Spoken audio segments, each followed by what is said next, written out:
Hello and welcome to this evening's Focus. Our question today, is anti-Muslim sentiment on the rise in the United States? A series of recent controversies have emotions running high. The angry debate continues over the construction of a mosque near Ground Zero in that neighborhood in New York. A Florida pastor is considering burning the Quran, Islam's holy book, on the anniversary of September 11th. That's on Saturday. And in the wake of these major stories, smaller incidents are also breaking out. Acts of violence, vandalism, and threats to mosques. There was also suspected arson at a construction site for one mosque in Tennessee. Our correspondent Nathan King went to that site in the small community of Murfreesboro. He joins us now by phone to tell us more. Nathan, thanks for being with us. What's the prevailing sentiment you get from the Muslim community in the U.S., but also specifically in Murfreesboro, where you traveled? Is it fear? Is it worry on the part of these Muslims? I think it's a little bit of confusion at the moment because, in a lot of small towns in America, you have seen Muslim Americans move in without any question, develop careers and families. We're talking doctors, dentists, very middle-class families, and really seep into the fabric of U.S. life.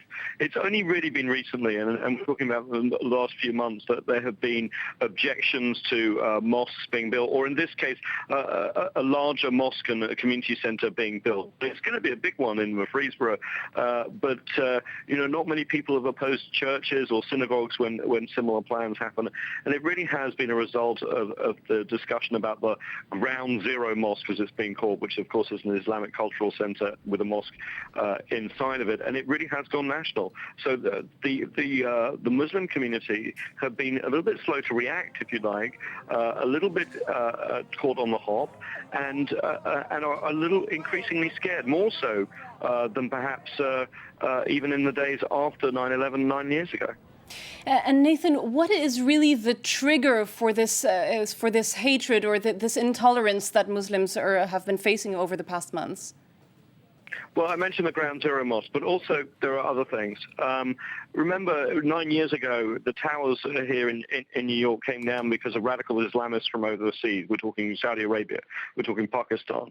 Increasingly, terrorist attacks and terrorist suspects are arrested here in the United States who are citizens or have been born here. And this has created a little bit of a climate of who the terrorists next door, if you like. Now, it doesn't necessarily just mean people of Middle Eastern descent or South Asia.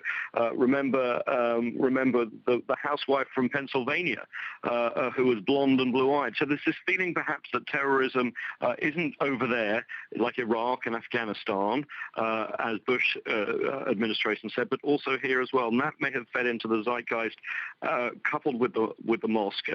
And we're seeing some quite alarming figures in terms of distrust of Muslims, definitely on the rise. Thanks very much for that, Nathan King in New York. And now let's take a look at the report you put together for us. Our correspondent traveled to Murfreesboro, Tennessee, a town with a small Muslim community. Their plan to build a mosque is not to their neighbors' liking. Many locals oppose the project. Take a look. In 18 years, you can pile up a lot of stuff in an office. I mean, this is a messy office, but this is what probably all engineers would like. 30 years in total in Tennessee, Saleh Sebanati hasn't seen his native Syria for a long time.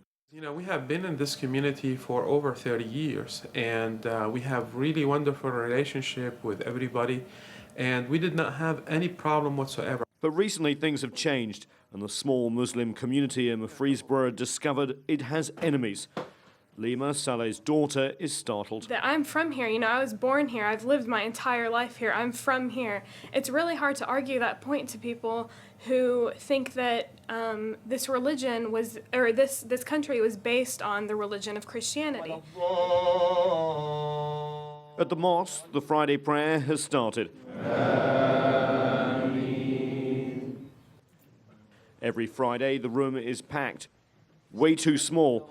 And that's what sparked the controversy here. Plans to build a new, bigger mosque.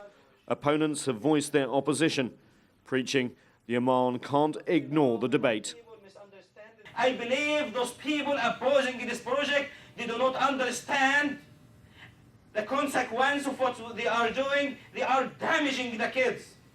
This piece of property is the focus of the opposition. A planned mosque will be built here, and it was on this construction site The people came out at night and set fire to a bulldozer. We never anticipated that they will go that far. I mean, we understand that somebody can be desperate to want to do something, but we did not think that they are looking at it this way to that extent. On this afternoon, the FBI and the local sheriff hold a press conference on the site.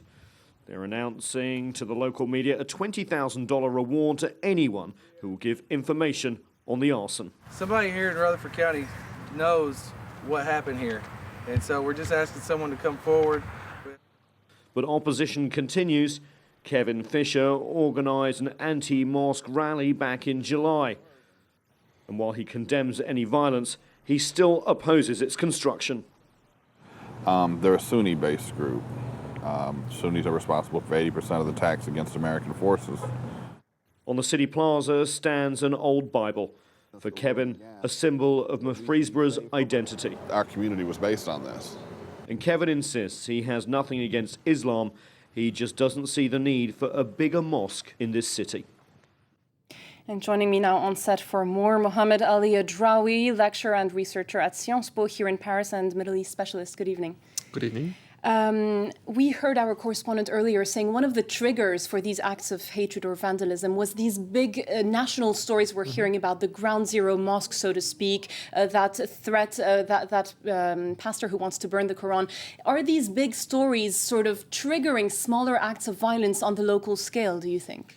Well, in my view, it's possible. It's possible because people are afraid, and when they get afraid, they don't know how to act, and they look for scapegoats, and they look for representatives of the people who represent Islam. And so, for example, they see their neighbors in Tennessee, for example, and they act as anti-Muslims. So it's possible.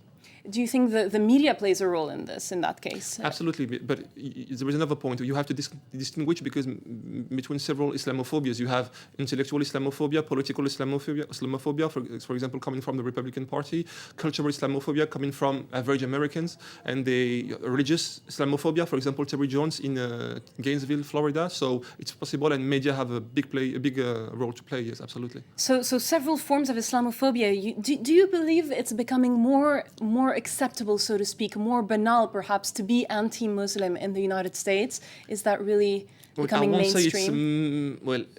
It's a big deal to say it's a mainstream opinion today, but we have to admit that Islamophobia is getting stronger because of the international context, because America is facing terrorist attacks for years, and for example, in Tennessee, for example, so many people, there are many dangers. So it's possible. So the danger is today to behave with the American Muslims as with terrorists. So that's a danger.